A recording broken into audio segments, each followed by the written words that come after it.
Hi everyone! I'm trying a little experiment today and I'm going to make this video. It's a mini professional development session and let's see if this works, and if it does, instead of trying to meet, I'll just continue making videos and then we won't be under so much pressure to get together and meet. So this is a mini session and it is about classroom management. Now that we have our own subject classrooms, we can look into our teaching habits a little more closely. We have some ideas here that will help a little bit with classroom management. Some of you know these ideas and use them all the time. For others, it might be a brand new bunch of concepts. So let's get started here. We have the lesson menu here, and we're going to look at lesson aims, how to use them in the classroom. We're going to look at bell ringers and taking attendance, how they connect to each other, what's a bell ringer, and how to use those in a classroom. Some transition practices and ideas, and then some end of lesson routines.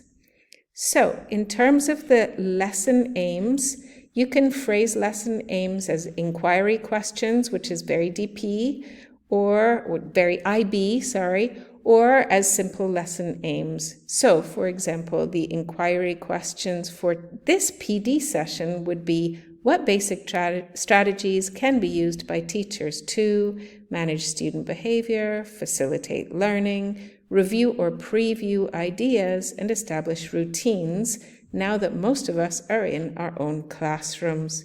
And the exact same points can be rephrased. Instead of using a question, just put into a list of lesson aims. By the end of the session, we will have learned.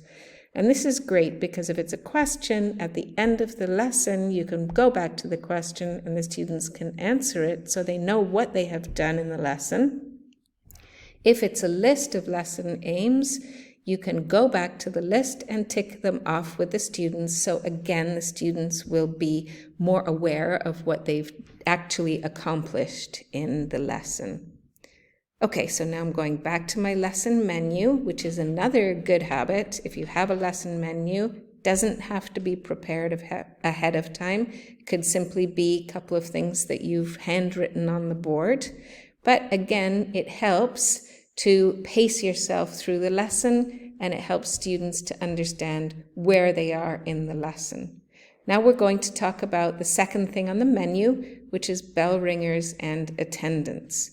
So attendance, obviously we know about. We can combine using bell ringers to take attendance. And what is a bell ringer? They're also known as do now tasks, warmers, sponge activity, tickets. Okay, I use the term bell ringer because they usually take place right when, before or after the bell has rung. So before going into what exactly they are, I will tell you these 4 tips that work really well with bell ringers. Number 1, it should be a silent activity. So what I do is, in an ideal world, on a perfect day, I stand at the door of the classroom, I greet the students as they come in, and I point them to whatever bell ringer I have ready. This could be something on the board, or something on their desks, or something that I hand to them when they come into the classroom. They get in, they sit down, and they're silent. That is the expectation that I set for them. They work quietly. So that's fantastic because it just starts the lesson off super calmly and nice and quietly.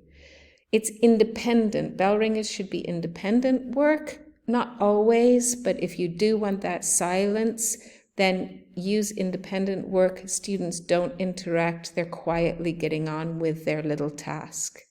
And when I say little task, it's because bell ringers should be quite quick. A few minutes, so students who might come in a bit late or the last student to come in shouldn't really fall behind that much. And then I prefer to use handwritten bell ringers. We know what we think about handwriting versus devices, but also it does keep them focused and they won't get distracted by devices. But anyway, what is a bell ringer? Well, it's a short little question or task that students can answer within a matter of minutes. So for English, I'll show you some examples. So a bell ringer can be this grammar. exercise, this grammar task, which is correct the errors in the following paragraph. And so they read the paragraph, they have to have a copy of this one, so every student has a copy, and they write on it and they correct the errors. And then afterwards I show them error corrections so they can check their errors and if they've done it correctly and if they've missed any or if they've gotten them all. How about a little traditional gap fill, right? They have to use a transition word to complete the sentences. So, however, so, therefore, and they just write those down and I give them the answers. So it's just a couple of minutes. The transition one is really fast. But it could also be something that's connected to the lesson that you're about to teach or connected to your previous lesson. So as a kind of quick mini review. For example, I'm about to teach a lesson where a character makes a difference. And so before I teach that lesson, I'll ask them a little question. They just have to write their answer, again, handwritten independently. Do you think it's true that one person can make a difference? This can be up on the board. They write down their answer very quickly in their notebook. They're very quiet while they're doing it, and then I check their answers, and it leads in just really smoothly to the lesson about the person who made the difference. Here's a gruesome one. We are doing Lord of the Flies at the moment, for example, in one of my classes, and at a certain point in the novel, I will ask them, who or what is Lord of the Flies in your opinion? Write down a quick answer. It's a tricky question. Write it down. They can compare it with each other, or we can just get plenary feedback. Here's one for French, for example. Right? They have to change the phrases into interrogative or questions, right? And so again, as a reminder, there's the 4 tips. They're silently working on it. They're independently working on it. It's very quick. And as I said, I prefer handwritten. And you can use it for pretty much any class. Now, unfortunately, I couldn't give you examples of maths and sciences because they're not my areas of expertise at all. But I found some online, so you can see here, you can pause the video and you can see little examples, but you don't have to pre-prepare them even. You can actually just write them on the board. So really the preparation time, it can be super quick. Okay, so those are bell ringers. And let's go back to the lesson menu so that we know where we are in the lesson. We've done lesson names, we've done bell ringers. I didn't mention attendance. So basically while they're doing the bell ringers, while they're sitting there working quietly, you can take attendance. You can even take attendance if you're greeting them at the door and handing them the bell ringer. As you hand the bell ringer task to them, then you take the attendance right then and there. Okay, what's next? Transitions. Transitions from one task to another, from one activity to another.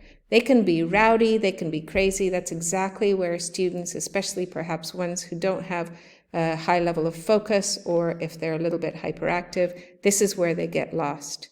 So here are some tried and tested ideas for transitioning in a classroom from one task to another. These are old news for many of you, but hey, let's look at them.